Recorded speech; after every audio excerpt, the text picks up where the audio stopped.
going with the Blessed Express as well. Oh, Choo choo. Yes. All right, we're going. That's what I'm talking about, Jesse. That's what I'm talking about. Next stop is the Blessed Express again, and picking up those wins again.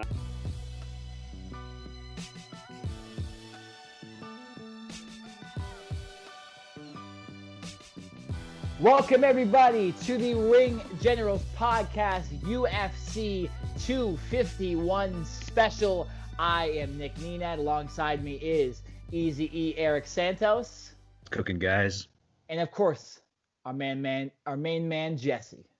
What's cooking, jabronis? What's cooking is a two-piece combo and a soda, but we'll get to that in a second.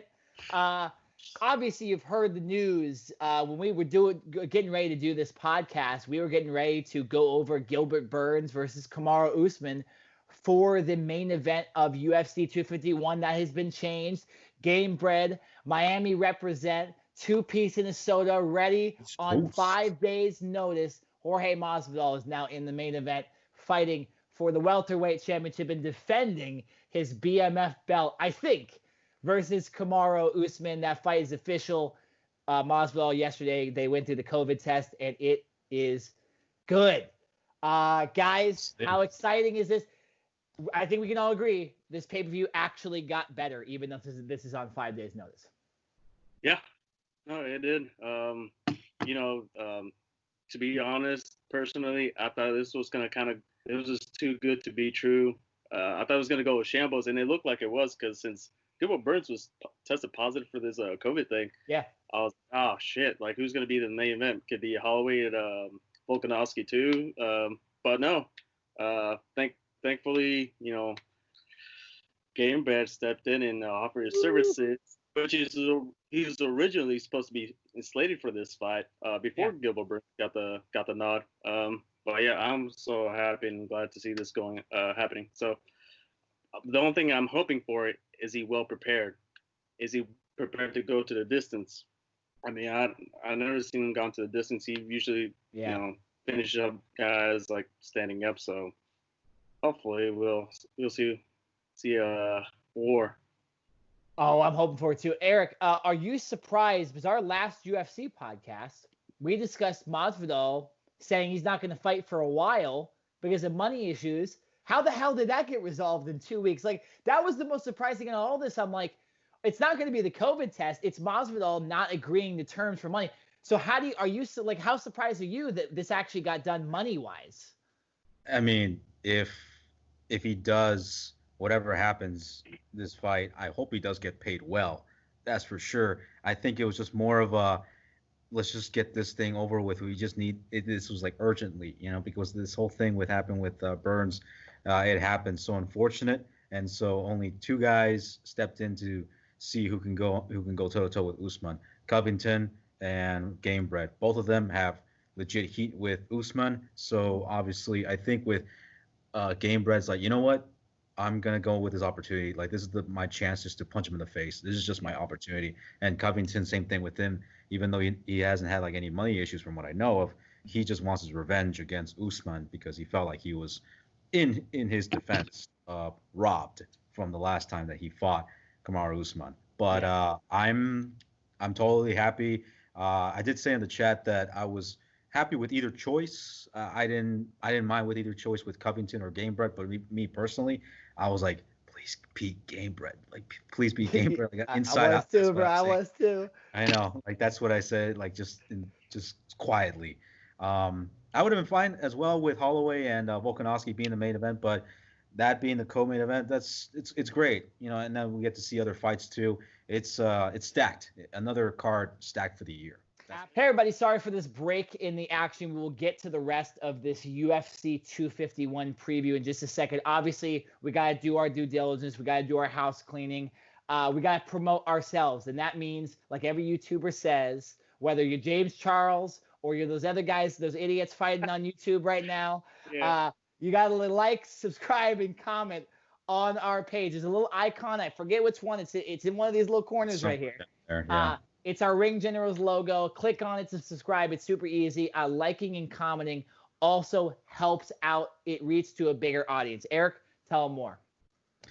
Please like, comment, subscribe to our videos and our channel. We have a lot of great stuff at the bottom. We have so many videos of previews and so many, our latest video with Cindy G from Yes. WWE. And we have so much content from boxing, pro wrestling, MMA. We have so much more social medias at the bottom as well. Jesse, add more. If you want to interact with us, please do. We cannot say this before. I'm not sure if we said it before, but please interact with us. We like to know what you're thinking, and Yes. we'll get back to you. And whether it's a heated situation or if it's a serious situation or it's a fun situation, tell us what you like, what you don't like. Reach out to us, please. Yeah, and follow us on our right. Yes. Follow us on our personal social media as well. Follow the RKJ man as well. He's not on the podcast with us. He's dealing with some personal issues at home. He wasn't able to come on this UFC show with us, but he will be back next podcast to discuss everything UFC 251. We're going to get there in a second. But before, if you haven't liked, subscribed, and commented, go do it right now. And tweet us on Twitter and DM us on Instagram because we will answer. And Also, we will, yes. So we'll get you back to the action right now. Absolutely stacked. Absolutely stacked. I'm glad you said that because I was just about to read off there are so many good fights on this card. Obviously, Usman Masvidal, everyone knows about that. But if you don't know, like Eric just mentioned, Alexander Volkanovski, the Great, versus Max Bless Holloway, they were in a 25-minute war the first time they fought each other. Volkanovski obviously becoming the champion, beating Holloway for the featherweight title. Right. You had Peter Yan and Jose Aldo fighting for the vacant Bantamweight Championship. That's a very interesting fight that I don't think a lot of people ever would have thought would have happened. You move down the card, it goes to the women now. You have Jessica Andrade versus Rose Namajunas 2. The first time those two ladies fought was for the strawweight championship. And if you remember, Jessica Andrade powerbombed Rose Namajunas on her head in the last fight. Yeah. And then, of course, we get to see Amanda Rebus versus Paige Vanzant. Obviously, Paige Vanzant, a big fan favorite in the UFC overall and even outside the UFC.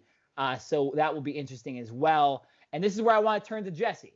So, Jesse, we're obviously all excited about Usman and Masvidal, so we don't need to go over that as much. We'll obviously predict that at the end, predict who we think is going to win.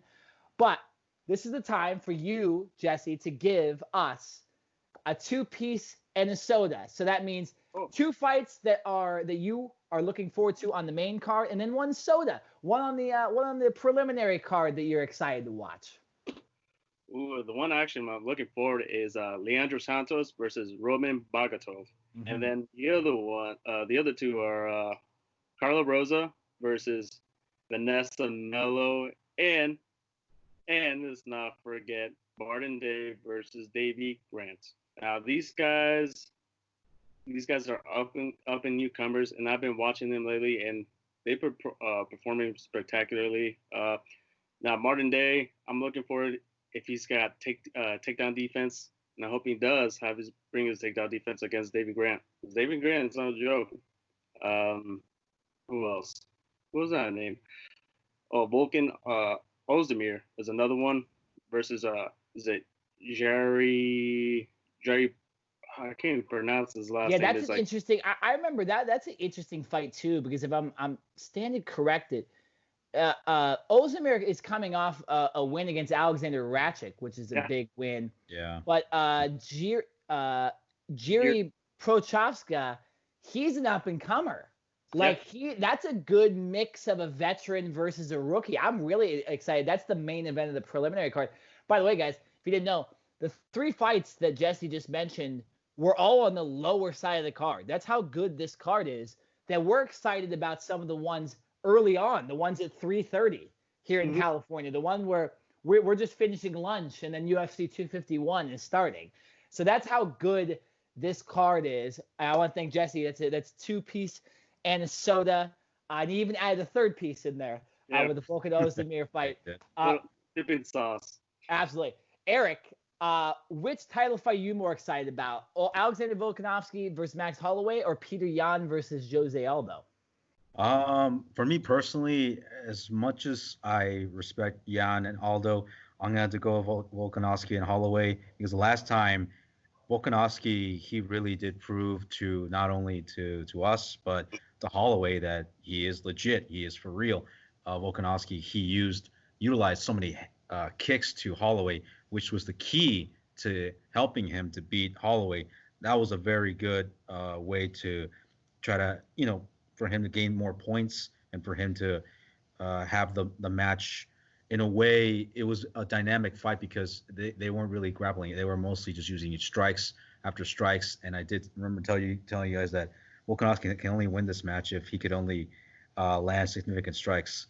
And it did happen. I actually thought to myself that Volkanovski, he has the chance. And this time, for him to go up against Holloway, I'm not sure how Holloway is prepared for this. Because he said in an interview with Ariel that he wasn't even doing any sparring.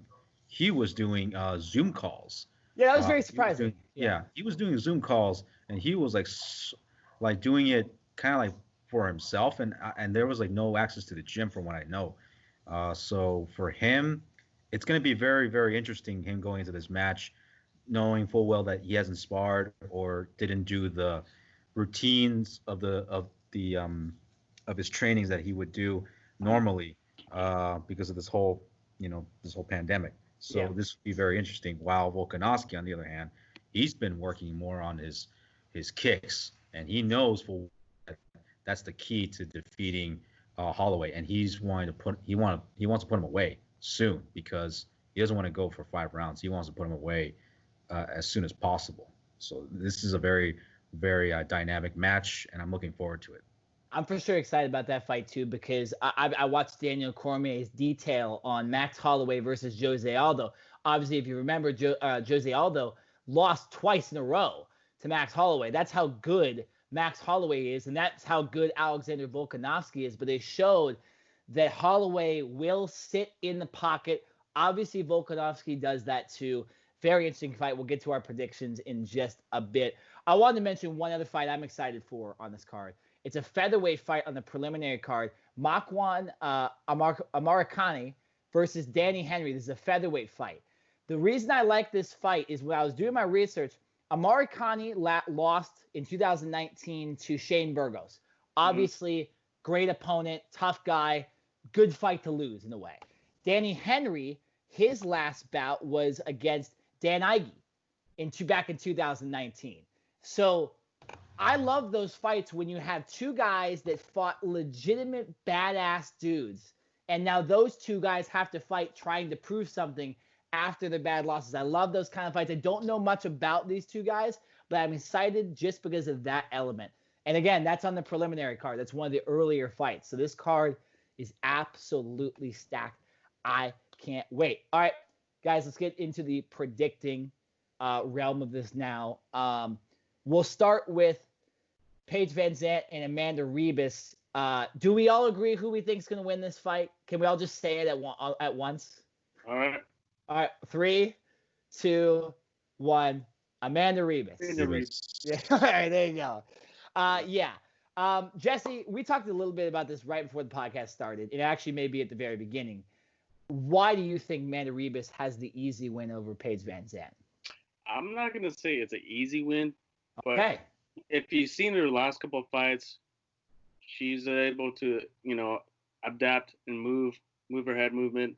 Paige Vanzant tends to stay in the pocket a little too much, and she gets clipped from time to time if she keeps her head still. And we've seen in the past that, she's been knocked down and then submitted. Amanda Rebus, she learns from her mistakes and she keeps adapting to new situations that she's been put in. But she's coming off a couple of win streaks, and I'll say it'll go the distance. If not, then I'll probably see her in submission second round. In favor of Amanda Rebus. Yeah, no, Amanda Rebus, she's a black belt in jiu-jitsu, a black belt in black belt in judo as well. How I see this is why I said it's going to be an easy win for Rebus. I don't even see it being a knockout. I see it being a submission or a complete domination. Because I don't think Vanzant's submission defense is that good. Like, I don't think she's that good on the ground. So I think Rebus, who I already believe is the better fighter going into this, Paige Vanzant obviously dealing with the broken arms and dealing with a lot of stuff outside of the UFC. She's become famous not for being a fighter anymore, for being on Dancing with the Stars and her Instagram and stuff like that. So a lot of times I don't pick the girls that have got it into their heads. I don't want to be sexist about that, but it does tend. I mean, Joanna Jędrzejczyk has not been as good of a fighter since she's become more of an Instagram model, right? You're focusing less on the fighting, focusing on other stuff. Amanda Rebus is an ass kicker, right? Mm-hmm. And she's just focused on fighting. Paige Vanzant, not necessarily there, but she could surprise me. Obviously, Paige Vanzant can sit there in the pocket. She could knock her out. But I'm going to go with Rebus.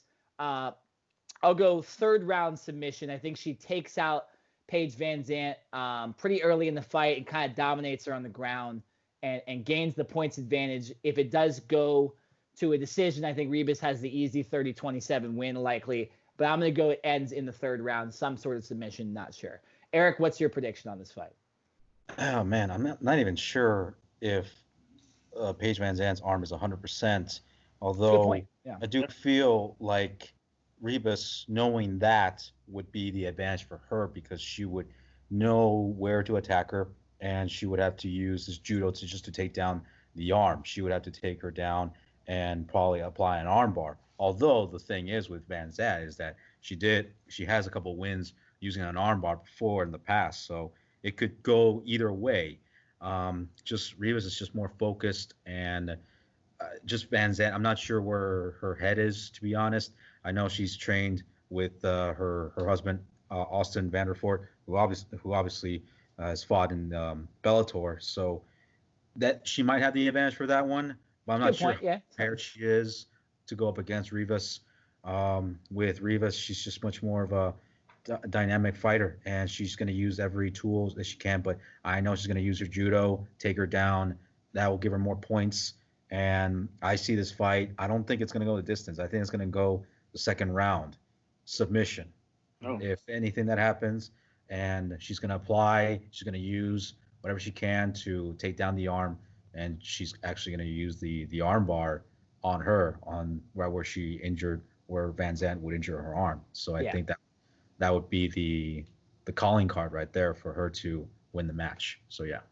Yeah, and I'm just looking at this is a very interesting stat too. Let Jesse know this. So her two fights against the two most legitimate opponents, I'm talking about Paige Vanzant, that she's ever fought. Both fights ended in submission, rear naked chokes. Yeah. So it just goes to show you that she's not the best. She beat Rachel Ostovich, who technically was on roids in their last fight, right?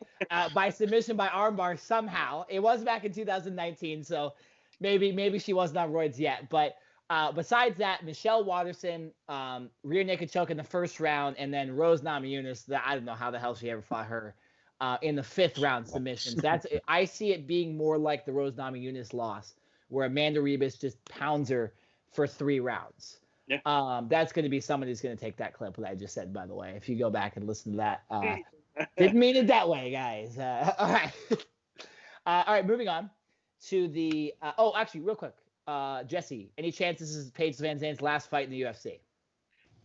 Possibly, because since she said it before, she actually even stated it before, saying that she doesn't really need to fight ever again, because all the money she put did with Instagram modeling and that's then getting sponsors outside of the company.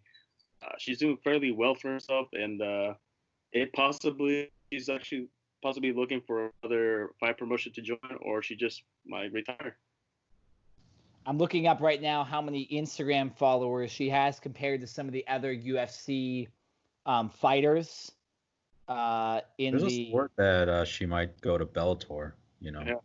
She could, and that's where her husband is too, so that would make sense. But that's why I asked. So, Eric, what do you think? Do you think this is her last fight in the UFC? If she loses, I think so. Obviously, she has other stuff, other ventures to go to. She can do modeling, and she could also quite possibly follow Austin's footsteps and go over with him to Bellator. So it could be. She's got like various options, So she's got like other stuff to fall back on. Just like Stipe Miocic, with firefighting as well. So, yeah.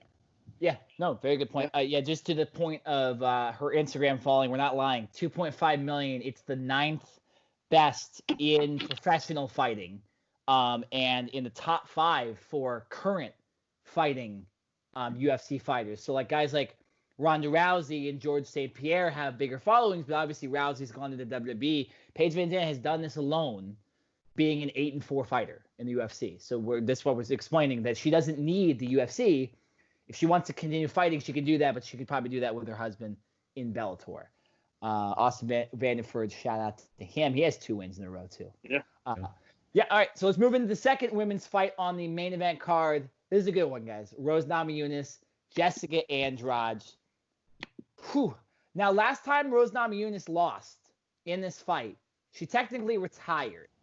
So, Jesse, I want you to answer this question. Where do you think Rose's head's at?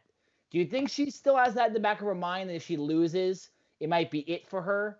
Or do you think she's gotten over that? Maybe it was just a post-fight concussion or something that made her do that? To be honest, I don't know where her head's really at. Because look, she had the trauma. She had like she was traumatized before she fought Joanna Jędrzejczyk. Is before Conor, went attacked in the bus where Khabib was in. And, and she was traumatized because of that. And then she still fought. But, she's going to need a lot more therapy, since she got dropped on her head again. Obviously, she's kind of in a little bit mixed emotions. See, is it really worth it for me taking all these bumps into the head and, not being the same as once she was before? And who knows? Who knows where her head's at, to be honest, my friend. Yeah, it's going to be interesting. Eric, same question to you. Where do you think Rose's head's at coming into this fight? And also, she's been dealing with a lot, unfortunately, due to COVID in the background leading up to this fight, too. She was supposed to be on the original UFC 249 card. That was the first kind of COVID card that happened in these, COVID times. So where do you think her head's at with both of those things? Well, she said it with Ariel that she had time to grieve over the loss of her 2 relatives, and she went back into the gym and started to train. I do know that she and her fiance Pat Barry went to go to Minnesota, the same place where Pat Barry was training with former UFC heavyweight champion and WWE champion Brock Lesnar. So with that being said, Pat Barry said that he wanted to train with Greg Nelson, who also was training with Brock Lesnar back in the UFC days. He was saying that I just need isolation for less distractions for Rose, because the last time she wasn't really focused when she lost to Andrade. So with that being said, I think with this training, this might help out Rose, give her the edge to help out and sort of get her head right, because it does really feel like, man, she's fighting for like a lot of things, not only just for her family, but also like trying to help herself out too. So there's a reason why I'm actually aiming for Rose Namajunas on this one to win this one, because I really do feel like when you're a fighter, I think like all these things have come together and they pressure you, and you just need to get back into the game for you to start taking things seriously. So I think that for Rose, she might have the edge for training in a place like in Minneapolis, Minnesota, same place where a freak like Brock Lesnar was training. So and especially with training coaches like Nelson and Pat Barry, even Pat Barry, there was footage of Pat Barry sparring with Brock, and at the time he said that Brock, he could punch you, you can block it, but it doesn't matter, you're still going to get bumped 10 feet out of the way. And you would see Pat Barry just get taken down by Brock. It's just, it is really, it is scary. No, and then see, it's a good person to train with, right? Someone that's been through it all. Yeah. So you're going with Rose in this one. Yeah. You're going with Rose. Yeah. Like for me personally, like if I want to pull for somebody, it's gonna have to go with Rose. Yeah. I got you. You have a round of prediction. Any that's gonna happen? I think it's gonna go with distance. It's gonna be a long night for her, though. That's I think so. Exciting. Okay, so I'll give my prediction here. This is another one of those interesting fights. Like I mentioned, the Americani Henry fight. Both these girls technically coming off losses, right? Rose Namajunas losing specifically to her opponent on Saturday in her last fight. Jessica Andrade knocked out in 40 seconds in her last fight versus Zhang Weili.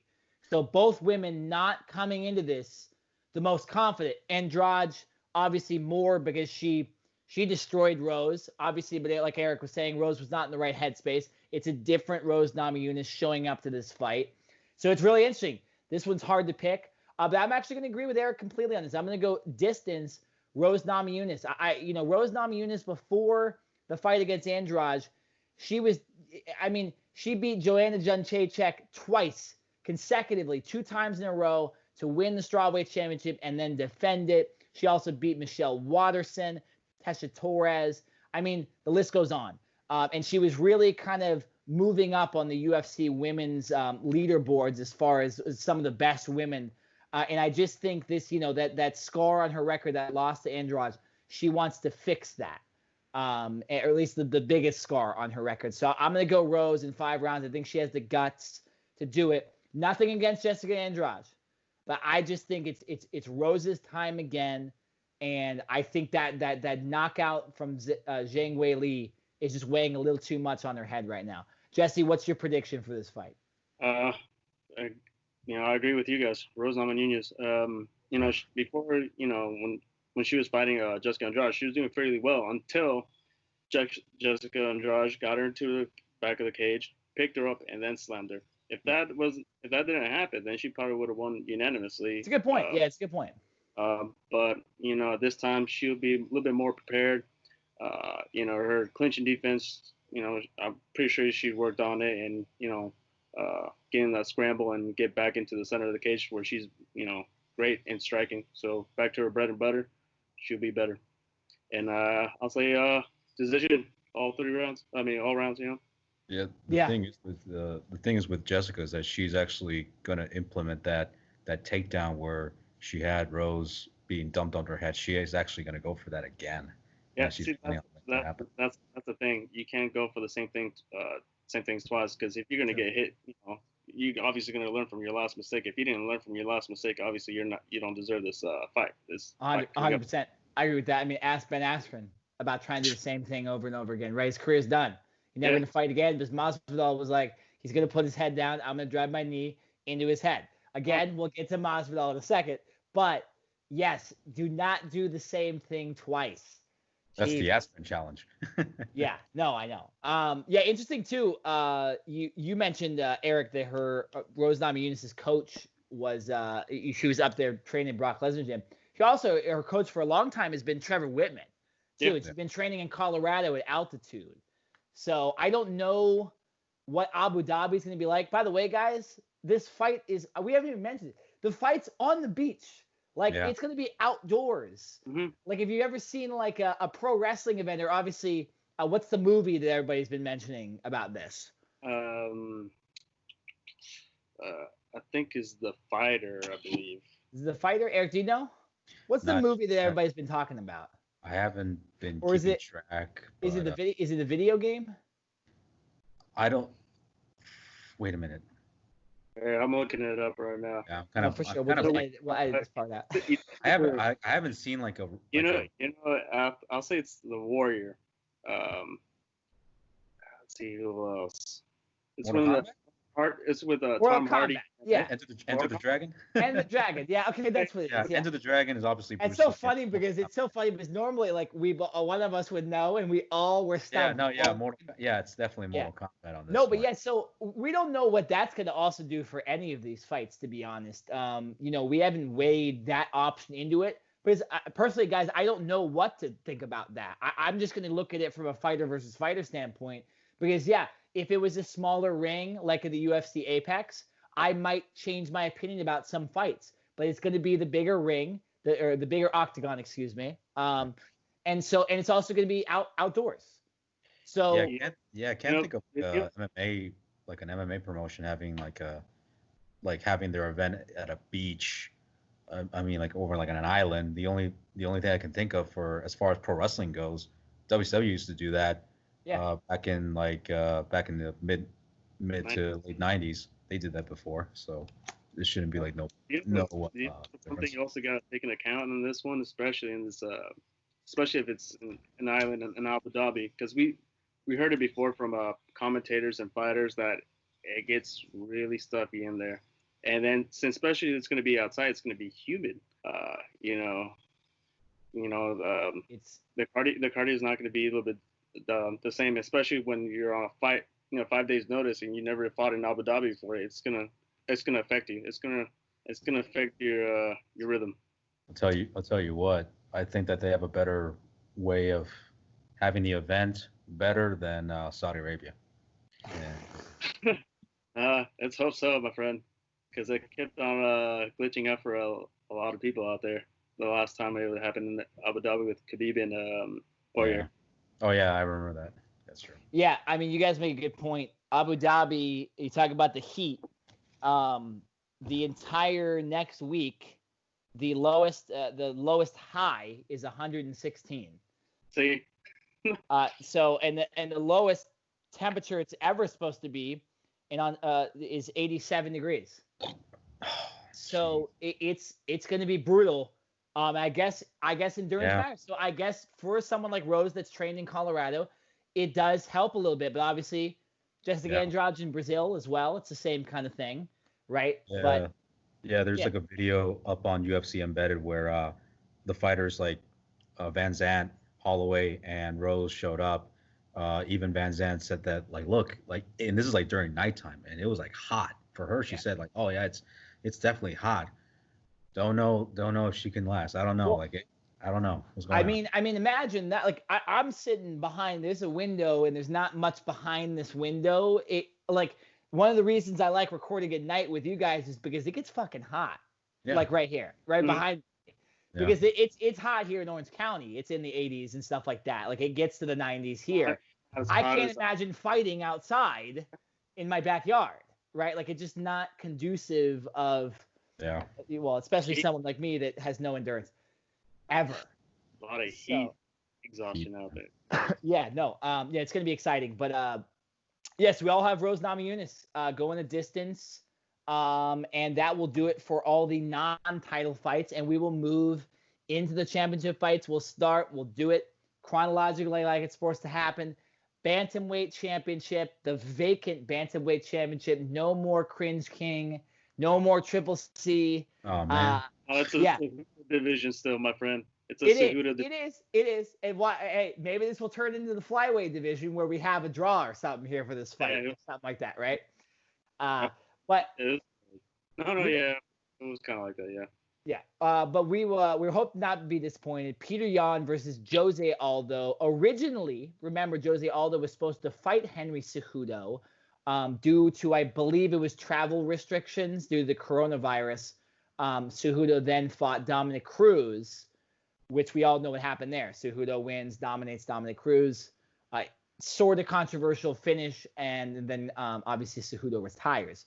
So we have Peter Yan, who's been really battling for bantamweight title shot, but obviously it's been stacked up at the top. And then Jose Aldo moving down to bantamweight. Jesse, your first thoughts on this fight, and then give me a winner. Who do you think wins? This is a 5-round fight for the Bantamweight Championship.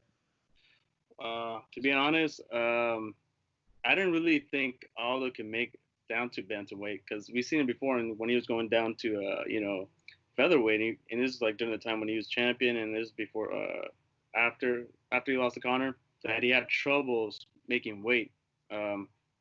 Look, at 145. 145. Not bantamweight, featherweight, and he struggled there. And then after a while, took a seat back, and hopefully found a good nutritionist to help him out to cut the weight, make things easier on him. Because boy, he had trouble, and he didn't look that great in his past fights before the Moraes fight. But Peter Yan. He's been on the tear lately, yes, and especially if you've seen him finish Uriah Faber. Uriah's not that easy to finish. You could probably knock him down, but you still come back up again, and he's like Rocky. He might kind of reminds me a little bit of Frankie Edgar as well. Those guys are tough, and Peter Yan. For me, I'm gonna go with Peter Yan. He's been on a tear, and Aldo. I love Aldo, but I think Peter's gonna take this one. He's got phenomenal sambo. He's got takedowns. He's got a sambo background as well. He's phenomenal. Super exciting fight. You have a prediction for what round? Since we've seen Jose Aldo kind of gas out within 2-3 rounds, I think Peter's going to take it to the distance. If not, he's going to finish him in the 4th round. We've seen it before with Holloway twice, and it could have happened. Yeah, no, it's and obviously, like I mentioned earlier, Holloway beating Aldo in both those fights. I'll get my prediction next. Peter Yan's been on a tear. He's been on a tear, but looking at his opponents, Jimmy Rivera, monster, Uriah Faber, hard to get. But Peter Yan's never faced anybody of the caliber of Jose Aldo, and he's also never fought a 5-round fight, if I'm correct about that, right? Yep, So that's a big thing. Jose Aldo, for example, I believe, besides right for a long time, 5 rounds. Yeah, I mean, think about this too. Like at featherweight, he was the champion for so long, defended it multiple times, was essentially in 5-round fights for his entire career, until coming up on these last 4 fights. So lately, Aldo has not fought 5-round fights, but like you were mentioning, he's kind of a lot of these fights ended in the 3rd round anyways and stuff like that. They weren't going the full 5 rounds. Yeah. So it's very interesting. It's a good matchup. It's also younger versus older, or at least more experience versus less experience in a way. There's obviously fresher fighter in Peter Yan coming into this. Yeah, this is a hard one to pick because I don't want to take Aldo out of it because of his age, because of his last couple of performances. If you guys remember, we watched the last Aldo Moraes fight. I thought Aldo won, clearly. That's right. And they gave it to Moraes. So I still think Aldo won that fight, and that was his bantamweight debut. Kind of surprising, Jesse, right? Considering what happened to him a lot at featherweight, that he'd be able to make bantamweight and then win his fight. Although it's a loss on the scoreboard, we all agreed it was Aldo when he was there, and so did almost everybody. It was a bad night for the judges that night, but we'll go on. It's been a bad night a lot of times the last 2 years for judges. Oh, even Dana White thought he won too. Yeah, no, exactly. I mean, everybody did. Joe Rogan did, and most of the announcers did. It was surprising. But so, 5 rounds. But I'm going to go with Peter Yan. I think it's Peter Yan's time. Jose Aldo, I know he wants that one more championship fight. A lot of people kind of argue that he doesn't even deserve this championship fight in the first place. Yeah. Peter Yan, looking at it, deserves this shot a little bit more. And it was a little disappointing to see Aldo and Cejudo set up, although that's kind of a legendary matchup. For UFC fans like us, we're also looking at it like, okay, well, that's also an inferior opponent than a Peter Yan or Aljamain Sterling or someone like that, right? So there's a reason Marlon Moraes didn't get the title shot, right? Because he didn't really win that fight. Yeah. I'm gonna go Peter Yan. I'm gonna go Peter Yan, 5th round knockout. I think it ends up just being a bloodbath. I think they'll both stand up as much as they possibly can, even though they have the technical skills to be on the ground. I think it will emulate kind of the Usman Covington fight where they'll stand it up, they'll drag it out, right? It's all those last fights. He's not going to try to win it by some BS submission or anything like that. But so I'll go Peter Yan in the 5th round. It's just too much for Aldo, and Peter Yan's the new bantamweight champion for sure.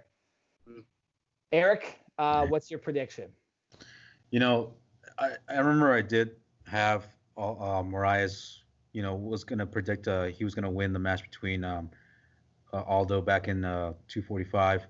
But as soon as the performance hit, I was like, I had to be fair. I had to give it to Aldo because Aldo, he showed that he was the clear winner, landed more significant strikes. But they gave it to Moraes, even though Aldo landed more. But am I going to be seeing the same thing for Yan? This is 5 rounds. I can see Aldo gas out and maybe around the 4th round. Not sure how his conditioning has been.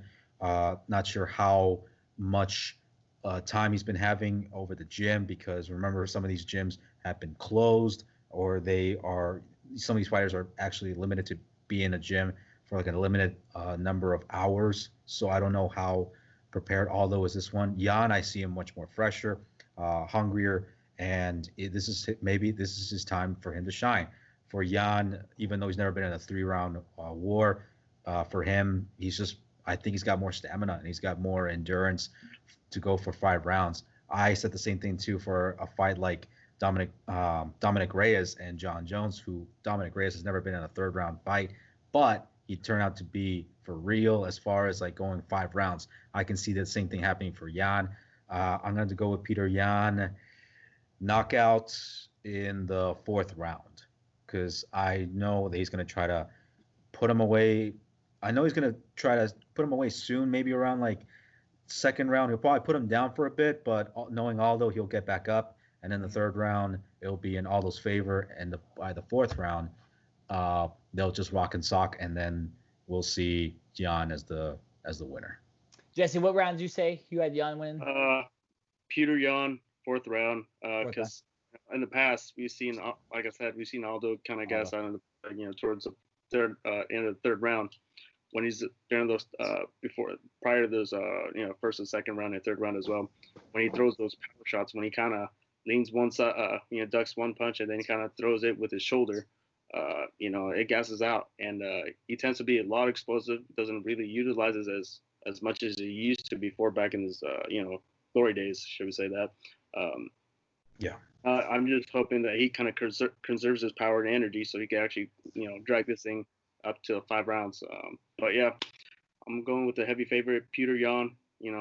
Like I said, he's got a sambo background, terrific wrestling background as well, striking. I mean, we've seen how technical he was when against Uriah Faber.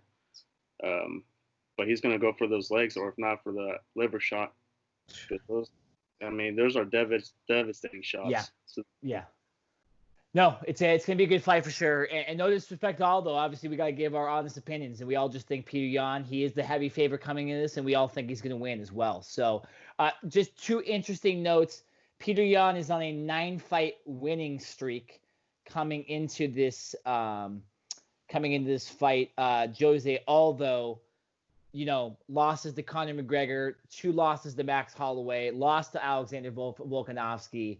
In a lot of these big time fights, he hasn't performed lately. And even going back to McGregor in 2015, he's beaten guys like Frankie Edgar, who are tough, but they're not the upper echelon fighters. He's beaten guys like Jeremy Stevens, but he's not an upper echelon fighter. I think Peter Yan is an upper echelon fighter, so it will be interesting for sure. Both guys also fought their last 2 fights were on the exact same card. So these guys have had the exact same amount of time to get ready for this. And then looking at also Aldo bantamweight 135 in 90-degree heat, it's gonna be tough. All right, let's move on to Volkanovski versus Max Holloway 2. And by the way, Jesse, you remember how much disagreement we had over this fight the first time, right? We completely disagreed, and I will admit I was wrong, which is why I'm going to give Eric the first choice on this prediction, because I was so hard for Holloway first time. That's another clip that you guys are going to be able to take out, by the way. I just go reverse it, see what I said. Second time. That's before. 3rd time's a charm. Just wait for me to say it later. I was for Holloway. You were dead set on all Volkanovski, which was quote unquote an upset because of how many giant wins Max Holloway coming in, and then obviously 5-round war, Volkanovski clearly winning that fight. So Eric, having said that, split it. Who do you think is going to win this fight? What the hell do you think happens? Does Max Holloway reclaim his featherweight championship with hair, or does Volkanovski pull off another win and really start to dominate the featherweight division? Well, his hair is definitely the talk of the town, that's for sure. With that being said, oh man, again, I'm still in that same sort of crossroads, because I love Holloway to death, and I admire his is fighting. Volkanovski, again, another guy who's just coming prepared, and he's coming in defense mode, protecting his title, and he knows he's not going to give it up so easily up against a guy like Holloway. I think Holloway, he will come prepared. The same result will come to both fighters. It's going to come the distance. I do believe that Holloway will be knocked down, but not knocked out, but he'll be knocked down by Volkanovski's kicks. He said, like I said before, he's been working on his kicks, and he's been relentlessly using that as the key for him to win the match. Whether he want to put him away or just go to the distance, I think that will be in the favor for Volkanovski. Volkanovski, I'm actually going to go forward with Volkanovski on this one. They're going to go with the distance, unless Holloway will do he'll try to return the favor for Volkanovski and land significant strikes to him. And his only way, I think, in my mind, I don't see him knocking him out. I see him applying more significant strikes and taking it to the distance for Holloway. He can win that way. I do believe he can win that way. But in my opinion, and what I'm going for, Volkanovski going to distance, all 5 rounds. Yeah, I'll agree with you, Eric. This is gonna be an absolute war. It was the first time, and both these guys, it's like one of those things, right, where you don't see them get knocked out, right? Mm-hmm. It's one of those fights where you're like, okay, well, probably we'll just go the distance because both these guys will just beat the hell out of each other, like we saw Dan Hooker and Dustin Poirier do 2 weeks ago, right? We didn't even mention that. It's one of the best fights I've ever seen. You know, it's one of those things, right? You just don't see one of these guys getting knocked out. I mean, even in one of Holloway's last couple fights against Brian Ortega technically didn't get knocked out in that fight either. Like, so Max Holloway is used to being in wars. And then you have Volkanovski, who fought so well against Holloway. I believe it was the leg kicks, right? There were a big difference in the last fight. Am I correct about that? Am I thinking of another fight? No, you're correct. Yeah, it was key to it was key to his victory. Exactly. Yeah. Okay. So I knew there was a key factor in that. I wasn't sure if I was mixing it up with another fight. Kicks have become a very big thing in UFC lately, in MMA overall. I mean, bigger than what it used to be, at least. I mean, it was key, but we didn't really see it utilized, like especially those calf kicks, until former champion Benson Henderson used calf kicks for a good example against Frankie Edgar, and Demetrius Johnson used the same thing on Cejudo, and Moraes tried to do the same thing to Cejudo. I mean, these kicks to the calves, when it hits the nerve, you just kind of lose your mobility to your leg. You just kind of start losing it. You start kind of rolling on your ankle. You've seen how Cejudo was kind of dancing against DJ. These kicks. They're not pillow shots, man. They're like concrete or taking bats to the leg. That's how hard they hit. I mean, this is going to be a key factor in the future of MMA. I mean, so you would expect that in this fight as well, but you also would expect Holloway to defend it. That's why this is such a hard fight for me to pick. I mean, when you look at Volkanovski, obviously he has a big win against Jose Aldo. He has a big win against Max Holloway. But again, before that, not much of a impressive resume, right? Mm-hmm. Chad Mendez, good. Darren Elkins, a couple good fights in there, but not Max Holloway. And that's why I'm going to go over Max Holloway for anybody that's not familiar with him. By the way, Max Holloway has been fighting since he was 20 years old in the UFC. He's been fighting in the UFC since 2012. He's only 28. And he hasn't been hit as much as a lot of other guys, too. He wins a lot. The crazy thing about Holloway, he started training from a friend's garage back when he was like 18 or 17 years old, and he's like, hey, I love fighting. This is what I want to do. And not that many people figure that out that young of age, man. People get lost during this time of the year, even when they're in their 20s or 30s. They're like, I don't know what to do still. But Holloway, on the other hand, he's like, I found what I love, found my calling card. I'm going for it. Great. And look where it pays off. Crazy thing about Holloway is that correct me if I'm wrong, but like I remember he was in the Joe Rogan podcast and he was talking about how he learned more about fighting when he was playing as himself in the That's right. I EA's know. UFC You're 3. right. Like He was the guy that said that. You're right. yeah, yeah. he And I'm told like, that. wait, what? Like you actually learn more like while you're actually playing the game? Like Well, he's a visual learner too. yeah. There's a lot of people who are visual learners, and there's people who kind of learned it from from people telling them. There's two different types of learners, and Max Holloway is one of a million guys that's just very rare. He's very rare. I would love to see him win, to be honest.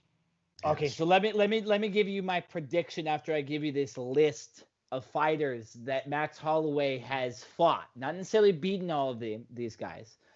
He has fought Conor McGregor, Cub Swanson, Charles Oliveira, Jeremy Stevens, Ricardo Lamas, Anthony Pettis, Jose Aldo twice, Brian Ortega, Dustin Poirier, Frankie Edgar, and of course Alexander Volkanovski, only losing to Dustin Poirier at a way heavier weight, losing to Volkanovski like we mentioned in the 5-round war, and losing to Conor McGregor way back in 2013.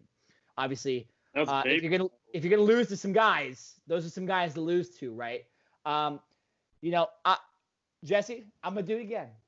Max Holloway's winning this fight. You know why? Because I think the power of his hair, his new hairdo, is going to come through. I'll say this too. This is the interesting factor. This is such a hard fight to look at. I don't know what Alexander Volkanovski has done in his training. I do know what Max Holloway has done because Eric just mentioned it and I heard it a couple days ago how he really has been training like normal. But I think that benefits a fighter like Max Holloway, who's been through all these wars, even though he's 28 years old.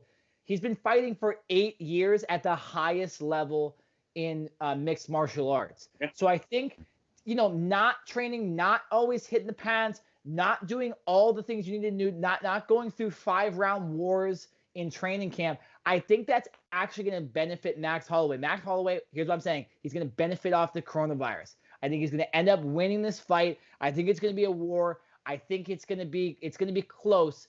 But I think Max Holloway wins it by decision. I'm going to stick with my guy again. It's going to be a blessed day on July 11th. So you think the Blessed Express is going to continue? It's gonna reboard. It's gonna reboard again. Okay. It stopped on the Volkanovski exit, and then now it's gonna go back to the Hawaiian exit. Hey, look, a guy who wasn't training like he was supposed to, but he ended up winning last weekend was Mike Perry. So if we see that with Mike Perry is the guy, when he was talking about that in his post-fight press conference, I agree with that. I've heard Brendan Schaub discuss that. I heard Joe Schilling discuss that on Joe Rogan's podcast with him a week ago. A lot of these guys are kind of retroactively understanding that probably wasn't the best way to fight in the UFC. You're taking years off your life, literally, in practice for no reason. So I think that's going to benefit Holloway. Again, Volkanovski, he could have been doing the same thing. But I know of Holloway's training. He admitted it. So whatever. Maybe Volkanovski will use that to his advantage and try to out-wrestle him and just win it by points. But I think it's going to be it's going to be a war. Holloway's seen it all, and I'm going to go with Holloway by decision. Eric, you had Volkanovski, right? Yeah, I have Volkanovski. All right, so Jesse, split it. Who the hell's winning this fight? To be honest, from the prior training camp that Volkanovski had, he actually brought in Greco NCAA champion to his training camp when he was preparing to face Holloway, because Holloway is not that well known for takedowns, but it is rare. You barely see him do that in practice.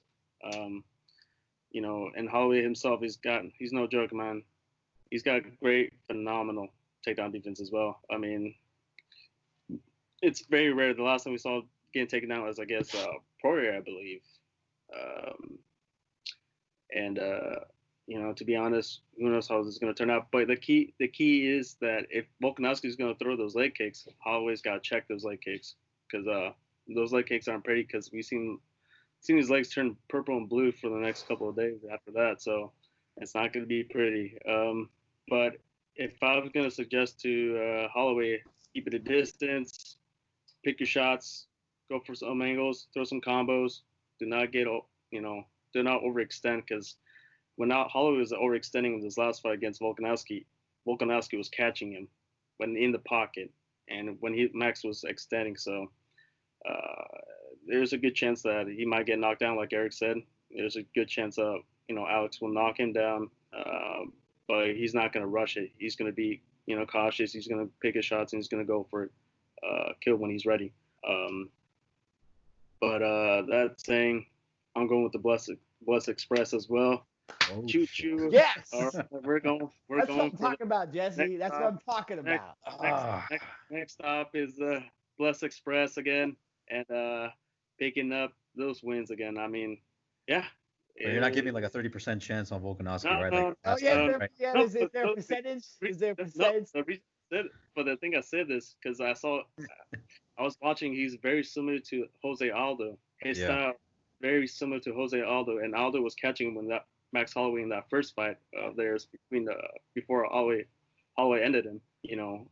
Jose Aldo was catching him. He was backing him up, and then when I think after that fight, in an interview, Max Holloway says like, I thought those punches would hurt a lot more than I ever thought it'd be. Nope, they didn't hurt him as much. But now that he had a taste of what his power is like, he's gonna learn from that. He's gonna prepare, hopefully better than he did last time. And I just hope he doesn't overextend when those punches comes in. But I'm going to decision with Max Holloway. It's going to be absolutely war. Technical, of course. Style Bender is a very good training partner. Dan Hooker is a very good training partner. You stole the words out of my mouth. I was just about to say that. Yeah. Yeah. So, I mean, it's no joke that those guys in Auckland, New Zealand, they had some killers out there, and we've seen their performances in the past fights, and so ain't gonna be easy win for Max Holloway, but I'm just gonna go with him. No, I agree with you. Israel Adesanya, Dan Hooker, Kai Curry, France, Shane Young, a lot of good fighters coming out of New Zealand there. That should be a fun one. And Eric, I can see Volkanovski winning as well. Tough fight to pick, but I gotta go with the Blessed one. I love that guy. Can't go against it. The Blessed all right. Express. Blessed Express. It's Blessed Express. Like I said, it stopped in New Zealand, and now it's headed back to Hawaii. It's got to stop in Hawaii, so maybe it will just pass through Hawaii and make a giant circle, go right back to New Zealand, and it'll end up in Israel Adesanya's the back of his car or something. I don't know, but it will be good. Dan Hooker won't be able to see it after that Poirier fight, but it's gonna be good. It's gonna be good. All right, guys, main event time. It's a main event that we didn't expect to happen. It's game bred. It's Jorge Masvidal. It's the baddest motherfucker in the world. That's right. The Rock. Dwayne "The Rock" Johnson gave him the championship belt in Madison Square Garden. This is such a big fight. He's fighting Kamaru Usman, who's the welterweight champion. We all know him as well. Originally, it was supposed to be Gilbert Burns. God, it's a good fight. And as the least amount of knowledge for UFC, I will go first on this because I want the real motherfuckers over there to get predictions on this fight. But this is so entertaining to me, and obviously limited amount, only one day to really just do research and come up with who I think is going to win this fight. Obviously, I expected this fight to happen before they announced Gilbert Burns. Obviously, we discussed it 2 weeks ago on a podcast. It doesn't seem like it will matter anymore after this. But 2 weeks ago, we talked about Masvidal wanting more money. And now that's settled. As far as we know, unless anybody trips over some cables before the fight, we are good. No. We are good. No, this isn't that one fight, though. We're good with that. That fight still hasn't happened somehow, but whatever. He could trip on some Quick and the Saint out there in Abu Dhabi and might twist his ankle out there, so do not jinx it. That's true. But Masvidal, Kamaru Usman, and these guys don't like each other. This goes back to the Super Bowl. Yeah, the Super Bowl, the NFL, where they were arguing with each other. By the way, if you guys haven't seen it, we're recording on Monday night here before Saturday's July 11th card. Monday, UFC came out with a video of Masvidal getting out of the elevator, or excuse me, Masvidal walking into the elevator. The door's still open, and Usman comes out, and the UFC goes, just missed. They would have got into it in the lobby of the Abu Dhabi hotel earlier today if they had just seen each other. There's a lot of bad blood. I think that was Las Vegas. I think they were still in Vegas. I was in Vegas still? Yeah. No, they're Okay. not. Oh, this happened. No, this happened in. No, yeah. I think you're right in Vegas. Yeah, it was But the before that, it was hotel still in before that, Vegas. it was in Florida. So Yeah. it's crazy. Crazy I time love we're it living. though. Yeah, I love it. It's, obviously you have Usman, just a punishing wrestler. The types of guys that he's beaten lately. By the way, 16-1, not a big deal for Kamaru Usman, just to give him the respect. Win against Rafael dos Anjos, dominating win against Tyron Woodley, dominating win against Colby Covington, knocked him out in the 5th round, broke his effing jaw. This guy has been on a tear. Jorge Masvidal, we all know what he's done, right? Ever since, let me just get back to his little thing real quick. Ever since the loss to Stephen Thompson at UFC 2017 in 2017, say that twice, he's turned into a different guy. He has the surprising knockout of Darren Till. Darren Till is obviously a monster. He has the world famous MSG knockout. It was in Las Vegas. Excuse me. Ben Askren in 5 seconds, UFC record, not a big deal. And then, of course, he won the BMF title by dominating Nate Diaz through 3 rounds. Controversial ending, but I think we all had Masvidal winning that fight at that point. Yeah, he was. Yeah. And that's been it. Masvidal's been waiting, sitting here for Usman. Usman was recovering from the Covington fight as well. Masvidal recovering from his own injuries from his last couple fights. But that does not matter now. And there's a lot at stake here. You have a guy that does not give a shit. He's a street fighter fighting one of the best, most technical fighters in the world. And I'm going to go Masvidal knockout in the 1st round. Ooh, okay. Because I love short notice fighters. And although Gilbert Burns is his offense is sort of similar to Jorge Masvidal, and Usman was probably training for Masvidal before Gilbert Burns was announced as sort of a short notice fighter himself. I think Usman will be ready. I just think Masvidal doesn't care. He's going in there to fight, and I think he's going to knock out Usman. I think it's just Masvidal's time. The fact that on short days' notice, both these guys are taking this fight, both being bad motherfuckers by taking this fight. I'm going to go with Masvidal in the 1st round. No, I hope he shocks the world. And after we see that war between Holloway and Volkanovski, we see a quick knockout in the final fight. I'm gonna get a defibrillator, man. Somebody shock him right now. So, yeah.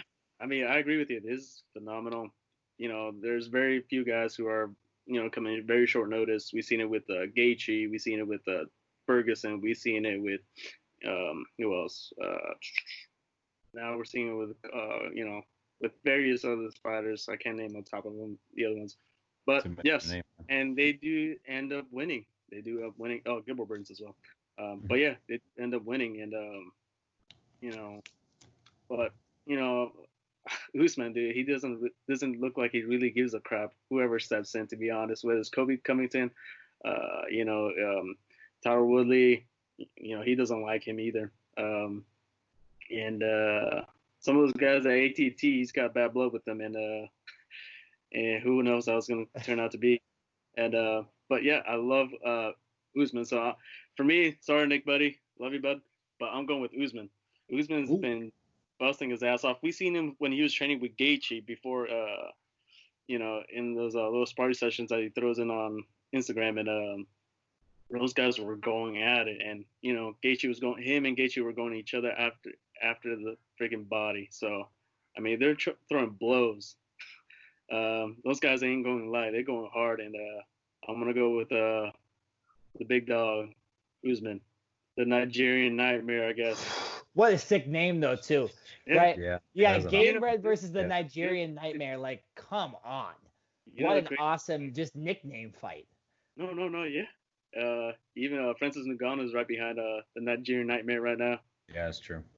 Yeah. It's gonna be a good fight. Do you have you around for that? How do you think it ends? I think he's gonna ragdoll him, like he said before. I'm just gonna go out there, ragdoll him, pummel him till he gives up, and I'm gonna go for all 5 rounds. Unanimous decision, unless he pulls off like some, if he catches Kobe Covington and breaks his jaw. I mean, but game bred, man. He's there's a reason why he's game bred. He's game for anything, and he'll throw anything. Literally. He'll throw it. Yeah. 5 days notice. Yeah. Crazy. So I mean, this is an exciting fight, but as much as I like Masvidal, I think Usman is more of a technical fighter than Masvidal is at this point right now. Ooh, Eric, break the seal. Break the seal. This is gonna be just like last time, bro. Break the seal. It will be one hell of a fight. It will be one hell of a fight. There's a reason why Masvidal's been winning these past few fights. It's called the resurrection, man. It's that's what I'm saying. Hey, you fight Jesus. You think you're beating Jesus in this fight, bro? Come on. Street Jesus. You're beating. Jesus. Yeah. That's his name. Man, this one's gonna be a tough one to call. I can see the nervousness in Eric right now before he ain't even fighting. I'm the same way. That's why I've been sipping on a little drink the whole time. I gotta talk about this fight. Like, there's no way I could just sit here all nervous talking about this. I love it though. I gotta go to the bathroom. So yeah. With that being said, he literally has to break the seal. See, I knew it. But with that being said, the only thing that can happen is that that can probably separate this match differently from the Covington fight is the fact that he'll probably wrestle game bred, but game bred he's got good counter wrestling, which also can help him out as well. With that being said, Masvidal, I don't see him losing this one. I just can't see him losing to Usman. Although I don't see him. I don't think Usman is going to win this one. I think he's going to try to be put down early by Masvidal. And as much as I would love to see a fast knockout between that, I can see this happening like in the second round. I can see Masvidal knocking him down in the first round, and then you'll probably like spook Usman saying, okay, maybe I underestimated, game bred. And then second round hits. You see Masvidal like he's getting ready for the second round. He goes in there and he's probably gonna do that running knee. I can see him do that running knee because he knows he's got the advantage. He's gonna use it. I know. And I remember he tried to use that running knee to Nate Diaz, but Nate Diaz he's like no, I ain't falling for that one. But that was entertaining though. But with that being said, man, it's I can't wait for this one. The only thing that I feel like I have this gut feeling in my stomach that the thing that can go haywire with this match is if those two guys go in the distance and it goes to a draw just for an excuse to go for a second, a trilogy. Yeah, like a trilogy or I mean, obviously, I think that's every worst case scenario. Because there's so much heat in this one, And with that being, and here's the interesting thing too. Going to what we all said too. I obviously going with a spectacular knockout in the first round. I actually see it going similar to you, Eric, where I think Masvidal kind of just goes for it in the first round, right? And like he may not get it. I could easily see your thing. And I could also see yours, Jesse, where he ragdolls him all the ground. The ragdolling compared to Masvidal's stand-up is where you could see a draw. Because you might have a couple judges that are big takedown fans, right? Personally, myself, I think a takedown counts, but you need to gauge how well of a takedown it really is if the fight's that close, right? Like just because the guy kind of tripped on himself doesn't mean it was a takedown, right? Like I saw a couple. I love the judging from the last UFC card, Poirier versus Hooker. A lot of the judging there was takedowns, but they still picked the right winner because someone dominated the fight. They had octagon control. So yeah, this fight's really, really interesting. And I only really see it going those two ways. I only see it either going to the fifth round or to go into the decision and somebody winning, or Masvidal knocking. I don't see Usman knocking out Masvidal. I don't. Can anybody, Jesse? Can you possibly see that happen? To be honest, I can't really see that happening. But I do see this. So I see this as a classic grappler versus striker title fight, and we've seen those types of fights before, and they're exciting to watch. Yeah. there's no better time, like I said, to be either a MMA fan, pro wrestling fan, boxing fan, whatever sport you love right now. And when it's happening right now, I mean, it's no better time, no matter what situation we're in right now, it's no better time to be in it right now.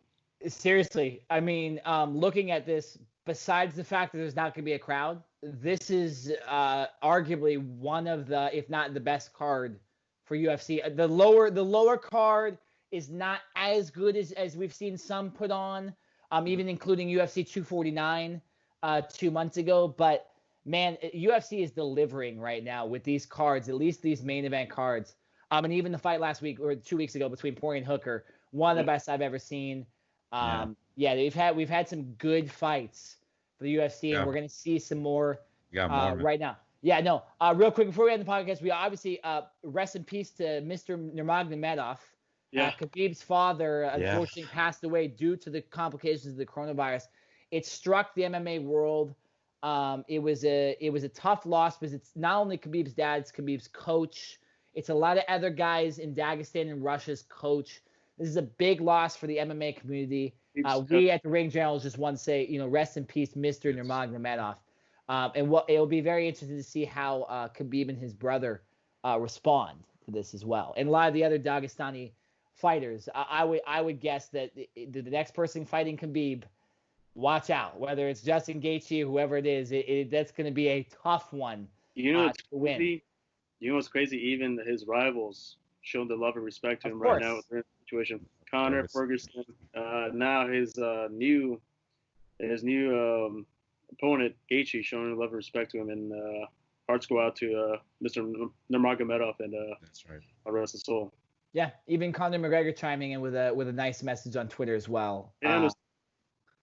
What's up? Dilla Danis too, when that reached out to him too. Oh, I know, yeah. Wow. But you know what? That's good to see, though. That's good to see, right? Like, we love the rivalries, but we don't want to see it go that far where people are not, And I'm glad that we didn't have any of those instances where someone is disrespecting the Nurmagomedov name. But yeah, we wanted to fit that in here at the end of the podcast, just because couldn't go this week without talking about that. That was the biggest news before Masvidal joining UFC 251. But yeah, 3 title fights. One that should be a title fight, Rose Namajunas and Jessica Andrade. Gonna be a great fight. Masvidal Usman, the main event. You heard your predictions here. Jesse, end this one for us. This has been a UFC show. Like and subscribe and raise a glass and salute to the Ring Generals. Oh yeah. It's the Sauce, Alex Zane, and you're watching the Ring General Podcast. Turn this man around. Subscribe, like, and comment. Well, raise a glass in the sky and salute the Ring Generals. That's right.